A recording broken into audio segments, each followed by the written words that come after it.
Di rumah guru besar ataupun di rumahnya filsafat, kemudian dosen, akademisi, ulama, ya, kiai, pokoknya pengajar aja intinya ya. Itu pasti banyak buku dan kitab. Ya, banyak buku dan kitab. Ya, bisa satu rak penuh gitu kan, biasanya begitu kan.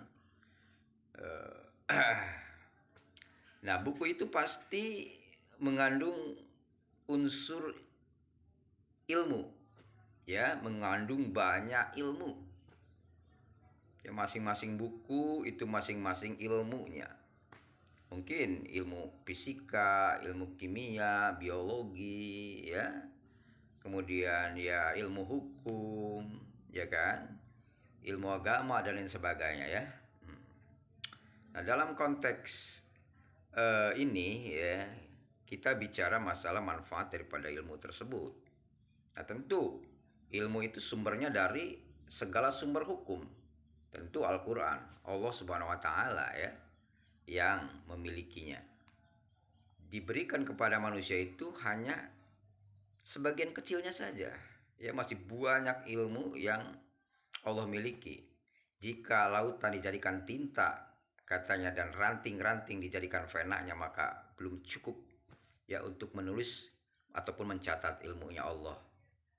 Maka dari itu, jika persoalan di dunia ya menyangkut masalah hubungan interaksi manusia, ya kan, dalam lingkaran kehidupan berbangsa dan bernegara ini, ya tentunya jika memang tidak ada jalan keluar, solusi, ya kan, maka ya segala perdebatan, dialog dan sebagainya untuk menyelesaikan suatu persoalan, maka kembalikan kepada Allah Subhanahu wa Ta'ala, kepada Al-Quran.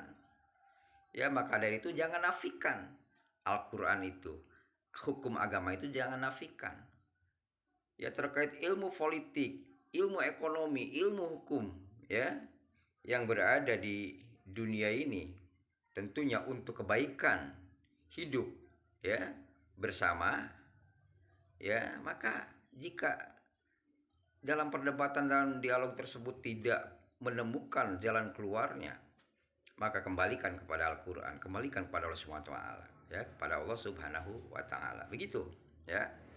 Nah, terkait orang-orang yang diberikan kemampuan ilmu ya oleh Allah Subhanahu wa Ta'ala, itu ya Allah Ta'ala itu menitipkan kepada otak kita, ya, dan itulah bentuk dari kecerdasan yang telah Allah berikan kepada kita sebagai fitrah.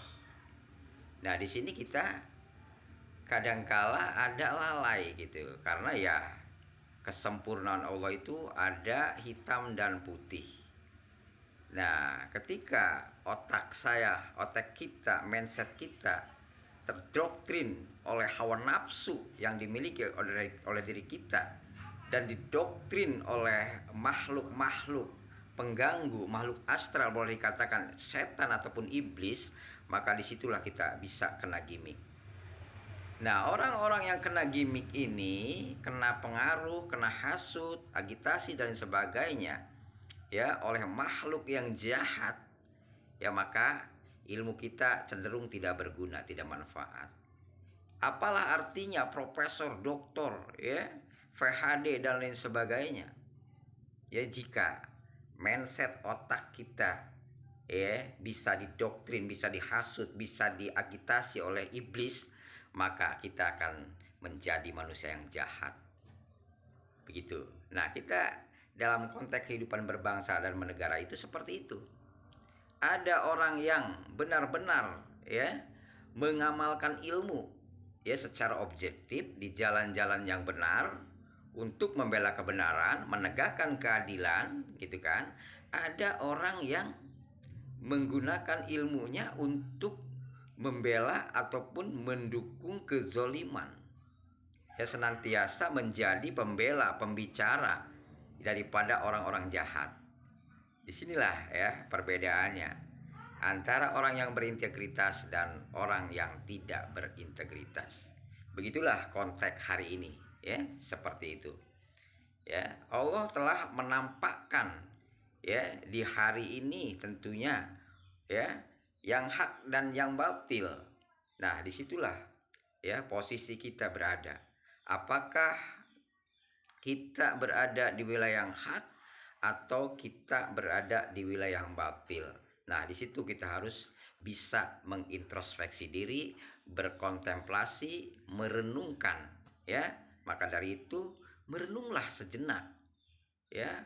Para orang-orang yang sedang sekarang terdoktrin, terhasut, maka coba, ya, luangkan waktu untuk merenung sejenak.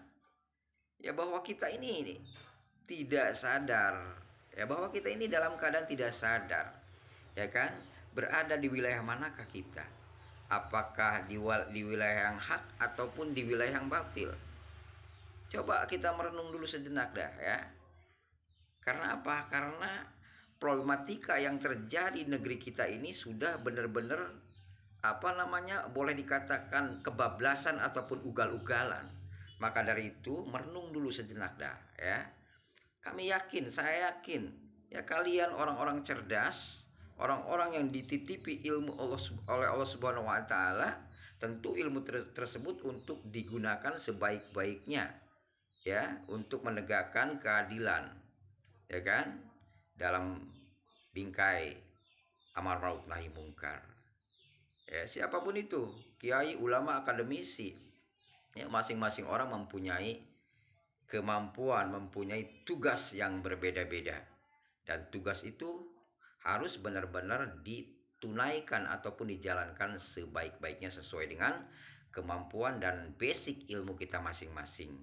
Nah, seperti contoh, sekarang kita melihat konteks hukum, ya, orang-orang yang memiliki basic hukum, bahkan profesor, doktor, ya, SH, MH, ya kan, bahkan guru besar tata negara.